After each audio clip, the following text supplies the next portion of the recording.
Hey everybody, welcome to the channel. My name is Mike Gaudette, and today we've got another album review. We're going to be taking a look at the new Tame Impala release titled Deadbeat. Kevin Parker is back after a gap of about 5.5 years with his previous release titled The Slow Rush, and that was met with pretty mixed reviews. Some people thought it was good or decent, while others found it pretty underwhelming. And I will admit, I did enjoy a good chunk of that record. I think I liked it a bit more than a lot of other people did. I wouldn't say that it reached the same highs as records like Currents or Lonerism did, but it did have a good chunk of songs that I found enjoyable, and it did spawn two tracks that are now a part of my top 10 favorite Tame Impala song list, which are Breathe Deeper and Borderline. And because I held that record in a bit more of a favorable light in comparison to the general consensus, I was definitely curious as to how I was going to feel about this new record and what sort of direction Kevin Parker was going to go in. On Deadbeat, he continues off of a similar stylistic territory that he had done on The Slow Rush, with that hybrid of electronic,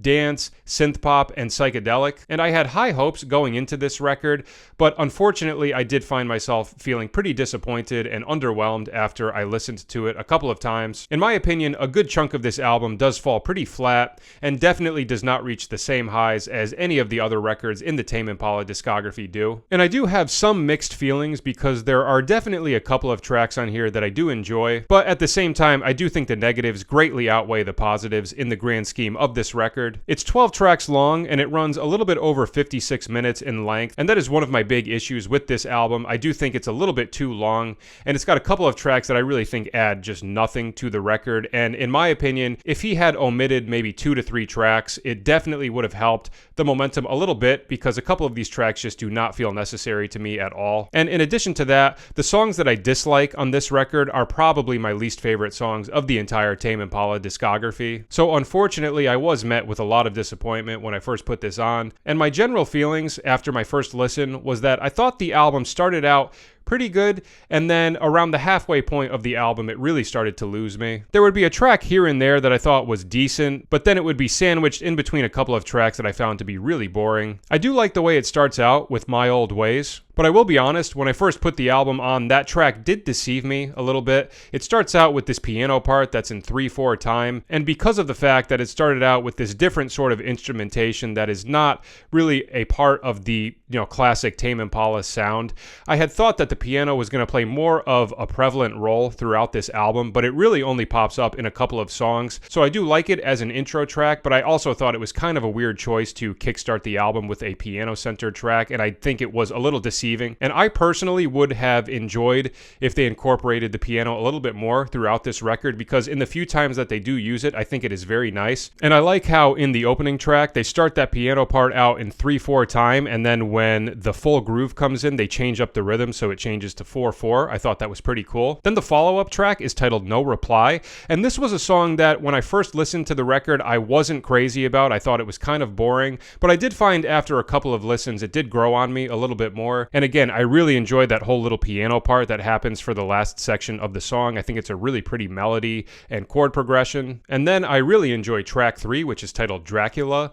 This was one of the singles from the record, and in my opinion, this is hands down the best song from this album. If they had delivered more songs that were of as high quality as this track, I think the album could have been significantly better. But unfortunately, I do regard this to be the high point of the album, and it doesn't really keep up from this point onward. After those opening 3 tracks, the record does start to lose me a little bit. The follow-up song is titled Loser, which was another one of the singles, and I wanted to like this song, but for whatever reason, no matter how many times I listened to it, it just did not grow on me. I think it's an okay song, but I definitely wouldn't say it's a standout track in the grand scheme of the Tame Impala discography. And then the next 3 songs do absolutely nothing for me, which are titled Oblivion, Not My World, and Piece of Heaven. I think all 3 of these songs are pretty bland and just boring, and in my opinion, all 3 of these tracks could have been omitted from the album altogether, and it would not have taken away from the record at all and only would have enhanced it, because in my opinion, this succession of 3 tracks really hurts the momentum that they had established on the first couple of tracks. Then once we get to the second half of the album, the only 2 tracks that I really enjoy are Obsolete and Afterthought, and I think the closing track, End of Summer, is okay, but I wouldn't say it's anything exceptional. But other than that, I do find the remainder of the second half of the album to, again, be pretty boring and just underwhelming underwhelming. And to me, these songs just do not sound like they had very much effort put into them. And for a record that took 5.5 years to come out, I think my expectations were pretty high. And unfortunately, this did not even come close to meeting those expectations. And there's just too many dips in momentum for me to really regard this to be a solid album. So for a score, I'm going to give this a 4.5 out of 10. I wouldn't say it's a completely terrible record. It does have some redeeming qualities with a couple of tracks that I do enjoy. Dracula being the main one. That's really the only one that I would say is a very strong song. And then a couple of others, at the beginning part of the album and a couple towards the end that I think are pretty good. But as far as the Tame Impala discography goes, I would say this is by far the worst record to date and does not come anywhere close to reaching the same highs as the first 4 records do. So that is my score and my review for today. Thank you for watching, and please let me know your thoughts in the comments. I would love to hear what you thought of this record and where you agree and disagree with my takes. And if you're interested, please feel free to check out some of my album tier lists, as well as my top 5 album series and my best song brackets. All of those will be linked in the comments and the description. All right, that is it for today. Thanks for watching, and stay tuned for the next video. I'll see you then. Take care.